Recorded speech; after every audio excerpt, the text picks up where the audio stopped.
இலங்கை தமிழர்களை காப்பாற்ற வரை தீர்வு பொது வாக்கெடுப்பு தான். முதியோர் உதவித்தொகை 6500 தரது என்ன சொன்னீங்களா? தந்தீங்களா?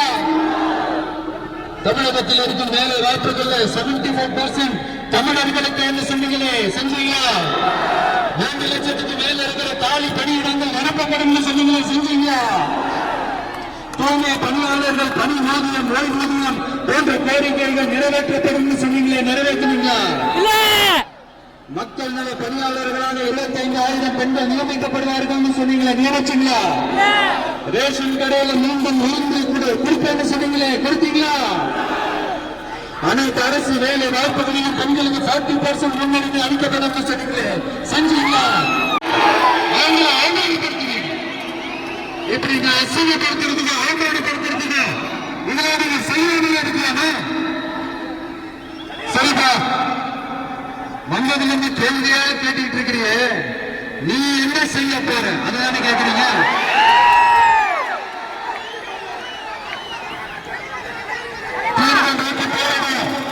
தீர்வை மாற்றது மட்டும்தான் நம்ம திமுக லட்சியம். நாங்க சின்னதா அதை செய்வோம் இதை செய்வோம் சும்மா பொய்யான வாக்குறுதிகளை கொடுக்க மாட்டோம். எது நடைக்கு சாத்தியமோ எது உண்டோ அதை மட்டும்தான் நாங்க செய்வோம். கல்வி, ரேஷன், மருத்துவம், குடிநீர், அடிப்படை சாலை வசதி, மின்சாரம் இந்த மாதிரி அடிப்படை விஷயங்கள்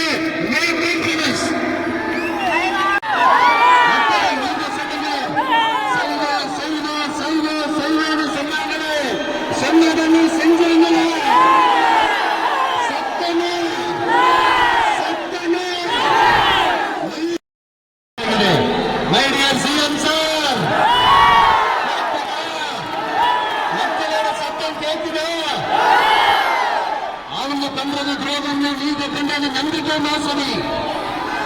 இது 2 தப்புல 2 ஏமாற்று வேலையில 2 ஜனநாயக குற்றம் தான். இப்படி ஏமாற்றுறது நீங்க 2 பேருக்கு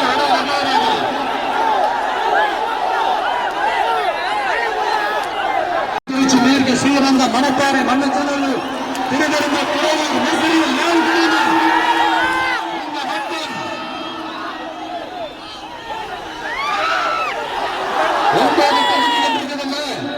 தீர்க்கப்படாத பிரச்சனைகளை கொஞ்சம் சேர்த்து வைத்து பார்த்தோம்.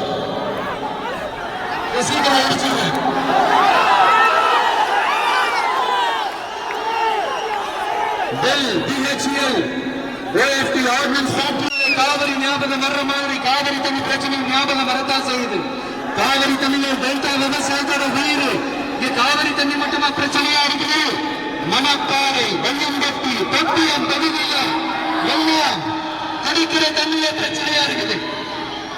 இதுக்கு இதை சால்வ் பண்றதுக்கு இந்த திமுக கவர்மெண்ட் என்ன செஞ்சிருக்குன்னு கேட்டா 0 தான். காவிரி தண்ணி பிரச்சனை, குடி தண்ணி பிரச்சனை இதை சால்வ் பண்ண மாட்டீங்க. ஆனா மணல் எழுதி நிக்கிறதுல மட்டும்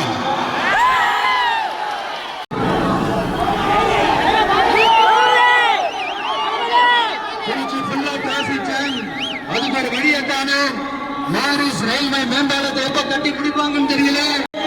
கொள்ளையும் பத்து சமுத்திரம் ரிங்கோடு அமைக்க சொன்னது என்னாச்சுன்னு தெரியல. ஐடி பார்க் அமைக்கப்படும் சொன்னது என்னாச்சுன்னு தெரியல. பத்தூர் முதல் ரயில்வே சாலை விரிவாக்கம் என்னாச்சுன்னு தெரியல. ஸ்ரீரங்கம் பகுதியில் மல்லிகைப்பூ விளைச்சல் ரொம்ப அதிகம். அங்க ஒரு மல்லிகைப்பூ சென்ட் ஃபேக்டரி ரொம்ப வருஷம் பகுதி மக்கள் கேட்டுட்டு இருக்கிறாங்க. திருச்சி அரசு மருத்துவமனைக்கு மருத்துவம் பார்க்கிற லெவல்ல தான் இருக்காங்க ஹாஸ்பிட்டல். ஏரியாவிலையும் கழிவுநீர் கலக்கலமையால நிலத்தடியும் கெட்டு போகுது. இப்படி நமக்கு என்ன நடக்குது இந்த திமுக? இதை தாண்டி இன்னொரு மோசமான மோசடி ஒன்று நடந்துகிட்டு இருக்கு. அது நாடறிஞ்ச விஷயம். அதுதான் கிட்னி திருட்டு.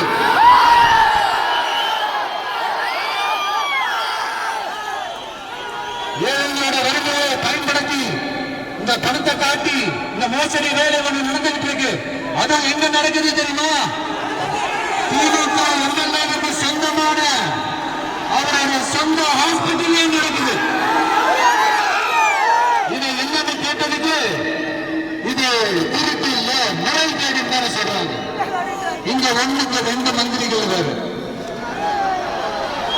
அந்த 2 மந்திரிகளுக்கு ஓட்டு போடுவீங்க.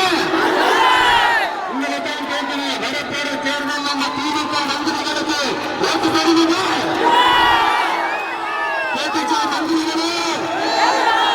இதை நான் சொல்லல, இந்த மக்களே இது முடிவுறாங்க.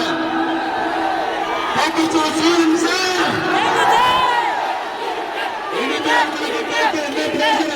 அதான் டிசைனா பண்ணிட்டாங்க. உங்களை வீட்டுக்கு அனுப்பிடுறதுக்கு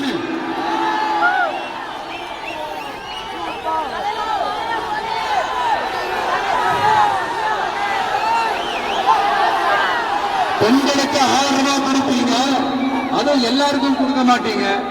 அதையும் கொடுத்துட்டு 1000 ரூபாய் கொடுத்துட்டோம், 1000 ரூபாய் கொடுத்துட்டோம், 1000 ரூபாய் கொடுத்துட்டோம் சொல்லி காட்டி அவங்க அசிங்கப்படுத்துவீங்க. இலவசம்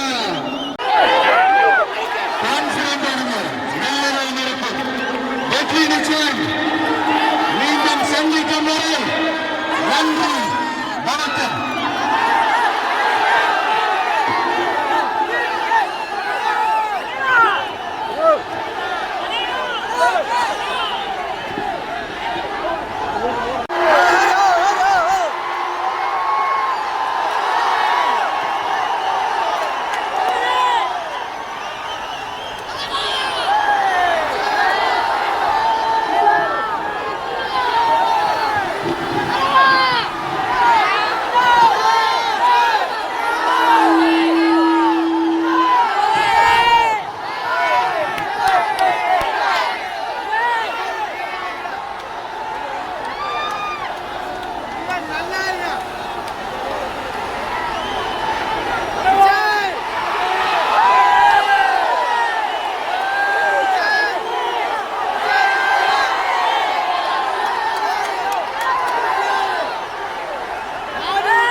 அதர்ம